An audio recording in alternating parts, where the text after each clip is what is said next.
Welcome back to Tim's Garden. As you can probably tell, I'm back in the UK now. But before I start to wrestle with the nightmare that is my own garden, I thought I'd show you another garden I found down under on my trip.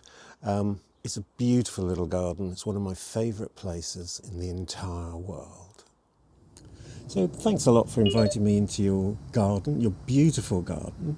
But I wonder if you could tell us where it is. Well, I live in South Fremantle, Western Australia. The house, old part of the house, was built in 1900 and extended in 2007. And at that stage, the garden would have completely changed. It would have been one of the old style sort of gardens with fig trees and olive trees and all kinds of fruit trees. Now it has no fruit trees, or a kaffir lime tree, which Yep. I use the leaves of rather than the fruit, so it's not a fruit tree. Yes, it's a small garden now, a smaller garden, and I'm constantly changing what I do with it as things die. Sounds like my garden, yes. You know, it's hot in summer. It's seriously hot in summer. It needs to be reticulated. Winter, our winters are pretty mild, so things sort of grow in winter. Yeah, it's not looking its best right now. Come spring, it's spectacular. I love it. But we're just at the end of summer, and I'm just glad when things are still alive at the end of at this time of the year. So, what are the biggest? What are the biggest obstacles to growing in South Fremantle? Well, I'm 5 minutes from the beach, so it's quite. In terms of the soil isn't particularly fertile. It's very sandy, so we do need to keep the compost, keep the fertilisers up. Yeah. It's also you get the southerlies, you get strong winds, salt laden strong winds, so you do need to grow the right kind of plants that can survive that, or plant things in the right position in the garden. Yeah, and then there is a certain canine aspect, I believe. Well, yes, I have a dog. Like, honestly, she's 13 and a half years old. Like, she should know better. She should be past it all now, but she still digs up.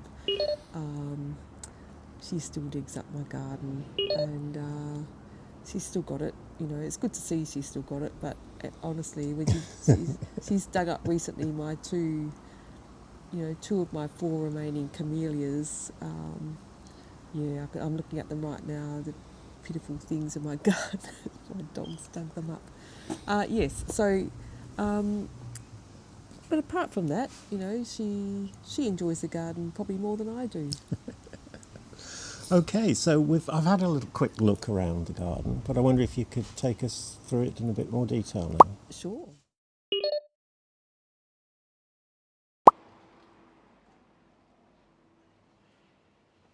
So I wonder if you could tell us a little bit more about this beautiful courtyard. Well, I call it a courtyard. It was, of course, originally the driveway. Parks 2 or 3 cars in here, but now I'm not driving. It seemed like a great space to turn into a garden. It's wonderful in summer at night because it traps sun, so it gets too hot during the day. But at night you can sit out here and look at the stars and the moon, and it's cooler to sit outside. In winter, it's a sun trap, so you can sit out here and catch the sun in the middle of winter. It's gorgeous. So unfortunately the wall along one side doesn't get any sun in winter and gets full sun in summer. So it's a bit problematic to grow things there, but on the other side, it gets full sun winter and summer, and the plants just love it. So yeah, some plants have really taken off, and I love sitting out here. It's great. So could you tell me what this plant is? This one's a succulent that was a gift from someone.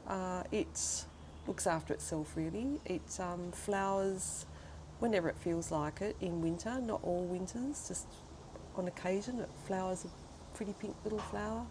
It just feels a good spot in a corner in my garden. What about these beauties? These are geraniums. They're hot sort of climate plants. I got a whole lot of these because my ex-husband hated them, so I love the way they're bright red and don't need much looking after. Having said that, they do need to be deadheaded, and this one hasn't been done for a while, so you've just pointed out the fact that it needs looking after right now. And this one's a grevillea. It flowers an orangey flower. There's some flower heads just starting to come out on them, just starting to emerge. Yeah, they'll flower for a few months. They're a hardy native plant. You're into your native plants, aren't you? I am. Not so much in this garden, but out the back for sure. Okay. And what we have here is a curry leaf plant that's starting to flower as well, and thyme. Okay. So in the base of the pot there's some parsley growing. I've tried other plants. You can see dill did quite well in there as well. The main plant in the pot though is a frangipani. They love summer here. They will lose its leaves in winter eventually. Beautiful flowers, beautiful fragrance as well. The problem for me in the courtyard, they do provide some shade, which is great, but the flowers are so high on this particular plant that I can't see it from my courtyard. I can only see it from outside on the street, so everyone else gets to see them except me.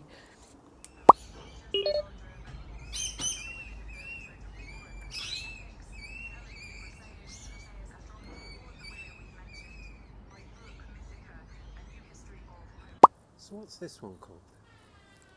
Garlic chives. And it's a very odd arrangement. Yes, it is. It looks to me as if something heavy has fallen on it. Could that be neat? No, it always looks like this, Tim. It Okay. always looks like this. What have we got in the bath? Got some daisy bushes that are flowering a little bit at the moment, but they'll really come into their own in spring. And behind it, growing on the lattice, Mexican rose. Beautiful, really vivid pink flowers. Unfortunately, this plant died just at the end of summer. It did really well, beautiful flowers, which means it probably was stressed. It was planted at the same time as the cesia, so last year. It grew really fast, it flowered really well, and then it just gave up the ghost at the end of summer. Too hot.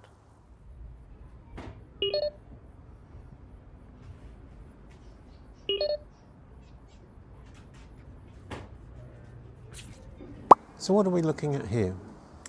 Well, we're looking at a garden bed that includes native violets and camellia bushes. Unfortunately, my dear dog took exception to both of those plants. So two of my camellia bushes, she was digging up between them, digging up the native violets between them, digging big holes, so exposed the roots, and they both died, unfortunately. I'll have to replace them. The native violets are a really lovely living mulch, edible flowers, really gorgeous, but she's taken exception to those, so she started digging in other places for those. So, well, I suppose it's good to give your dog somewhere to dig, but I wish he wouldn't dig up my camellia bushes. So this week, we're going to let you pick your one cool thing, an Australian one cool thing. So what have you picked? Well, since you're a gardening show yourself, I'm going to select another gardening show that I watch every Friday night. It's called Gardening Australia. There are presenters from around Australia. Of course, Australia being such a big island continent, it has lots of different sort of environments to grow plants in. There is one presenter from Perth. We don't see much of him, but it's always worth listening to what he has to say. Yeah, so Gardening Australia, I think you could try to grow a beard like the presenter does for Gardening Australia. I had a go, it didn't really work, no. I hope you agree that's another really special garden and that you've enjoyed these 2 Tins Down Under specials. I'm heading back to the UK tomorrow to see what state my garden's in, which leaves me just one more thing to do.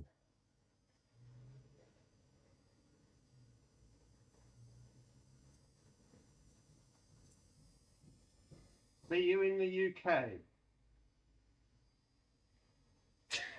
Sorry.